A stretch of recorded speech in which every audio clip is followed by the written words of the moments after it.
Today I'm going to show you how to change the front pads and rotors on this 2017 Toyota Camry. This is the 4-cylinder model. So as you can see here, the car has been jacked up already. It's on jack stands, and of course there is we chocked the rear wheel. You're going to come to the brake reservoir and we'll open the cap.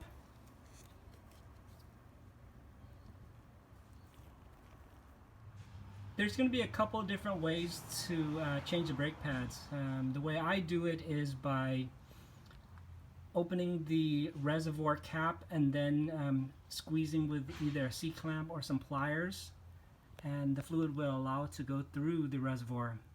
To squeeze the caliper, all we're going to do is use a C-clamp, or if you have pliers, but we're just going to keep on turning this and squeezing the brake pads together.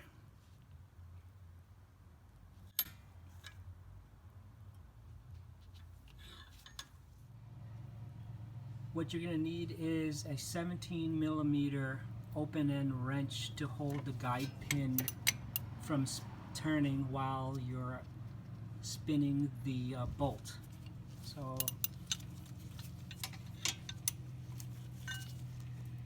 this is where you're going to put the 17mm open end. Now if it's too thick, you can use a needle nose plier also. So you just make sure you hold the guide pin from spinning. So you just and you're going to loosen the top one, and also you'll be loosening the bottom one also. So if you loosen the bottom bolt, and we're loosening the top one also, and then what you're going to do is you're just going to hang. You don't want to let it hang off the brake hose. You want to just have maybe like a wire of some sort just to hold it up. So here we're holding on to the spring here.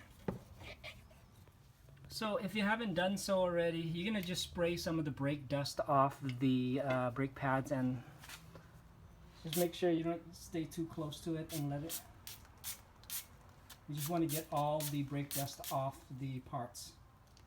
I've turned the wheel side to make it, I've turned it to one side to make it easier for you guys to see. But now that the brake parts are clean, you're going to take off the two springs. You just pull it straight out and then take out the pads.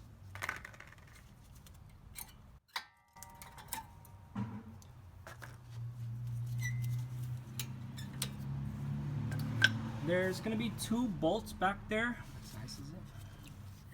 17.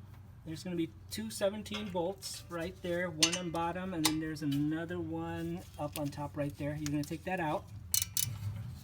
So these are the two bolts that's holding the brackets together. So you just pull them off and then take out the brackets. And now what you're left with is just the rotor. So if it's rusted on there, you can just hammer it out from the back. So we'll just knock it out from back here and it should come right off. What I'll normally do here is I'll brush the mounting surface with a wire brush, so just in case there's any rust on there, we'll get that off.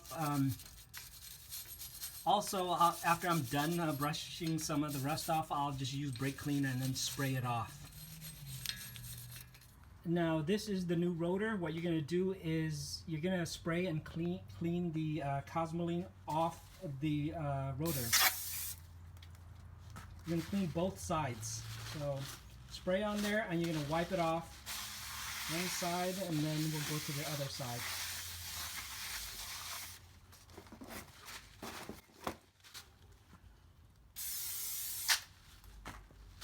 Okay, and once you're sprayed it, you're going to put it back on the car.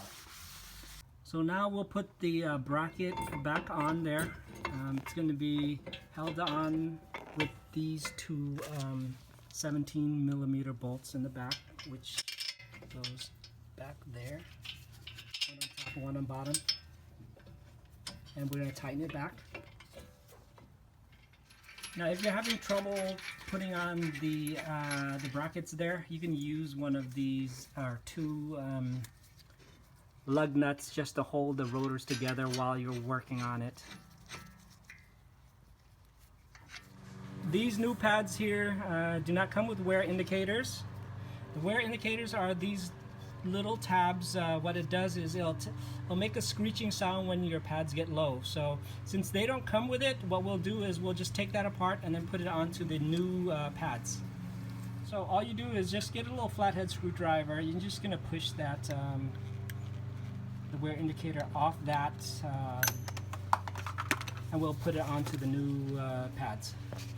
Make sure they're in the same orientation as the old pads. So all you can do is just push it back in and it should snap into place.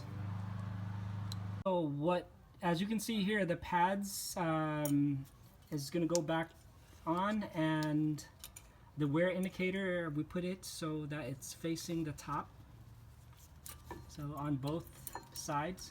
Now it's going to be up for debate, but for me, I like to grease all the parts that that are moving.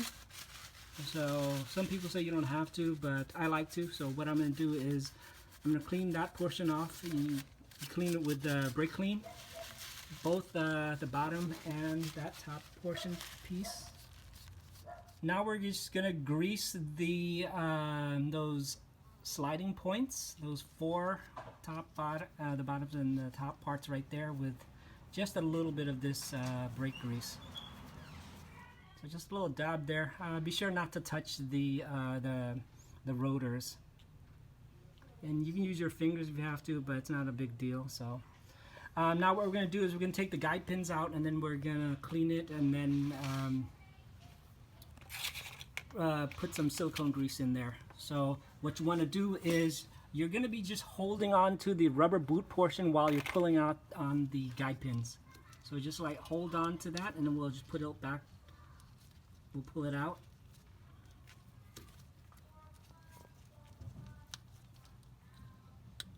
And there's another one that's down here. We'll do the same thing. So we'll just wipe it dry with a towel before we put some silicone grease on there. Clean it more? No, that's fine. So as you can see here, these two pieces are clean, but it's a little bit different. The parts are, the bottom piece has a little black metal strip on there. That is goes on the bottom. So we'll just add a little this silicone grease on there. So just put a little bit on the guide pins before we reinstall it.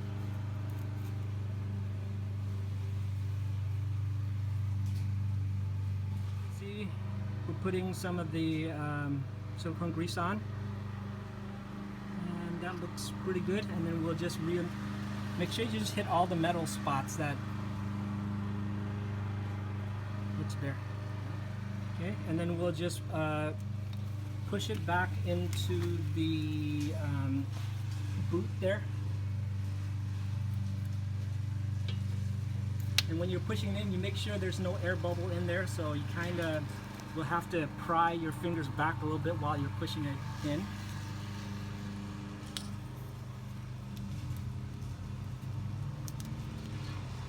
You don't want any air bubbles in there. Okay, so then that one looks good. You'll pry the boot back a little while you're pushing that in there. Okay, so then that one's good too. So those are good. Now we'll just install the pads. Remember, the wear indicator is on top. This is what the pad should look like after you put it in. It should fit in pretty flush. So now we'll just put the these little pins here. You just poke it into the little hole that's on the brake pads. What we'll do now is we'll squeeze the pistons back in.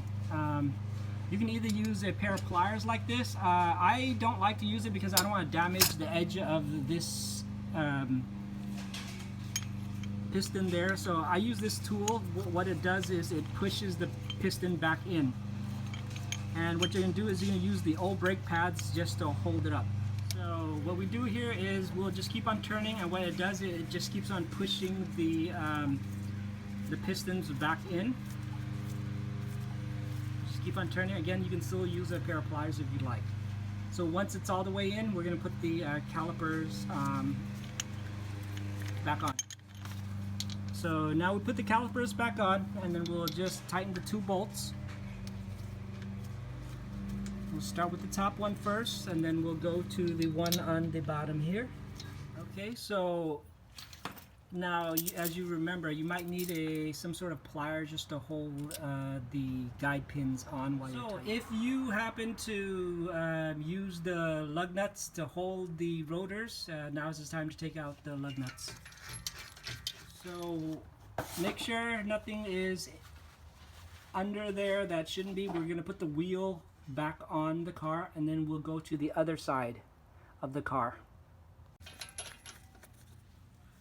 So when you're putting the wheels on, you may notice that it may be a little bit loose, but the rims on here is going to actually be holding the rotors on. So once you tighten the wheels, you'll go to the other side. So now that we got both sides of the brakes back on and the wheel is on the car, we'll just put the reservoir cap back on. And then what you want to do is you want to pump the brakes about maybe 5-10 times before you start driving the car. So for the next 100 miles or so, or 500 miles, something like that, just make sure you don't make any sudden stops or harsh braking, just so that the brakes will wear down nicely.